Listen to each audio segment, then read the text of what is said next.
Good evening. The government today reiterated that it will proceed with the construction of a boat people centre at Sai Kung. Refugee coordinator Mike Hansen told the Sai Kung District Board that the government has no alternative but to continue building the centre at High Island. Local residents have protested strongly against the move, and the Sai Kung District Board chairman William Wan says they will continue to agitate to halt the project. Meanwhile, the Refugee Review Board has in the first month of operation granted asylum to 8% of the boat people who appealed against the decision of the Immigration Department.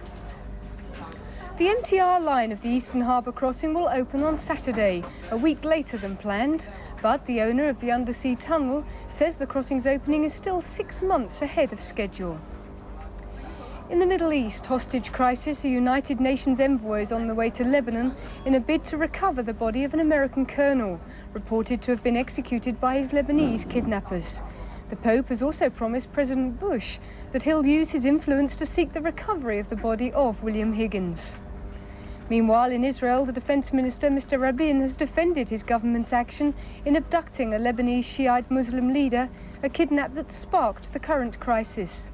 Mr. Rabin said Israel took into account the possibility that a pro-Iranian group would kill Western hostages when it seized the Shiite leader last week. Back in Hong Kong, fisheries officers have seized a crocodile from a flat in Sha Tin. The 1.5-metre long reptile has been kept as a pet in a plastic drum only a little more than half its length, with no water inside. Fisheries officers say the animal has suffered deformities as a result of the treatment.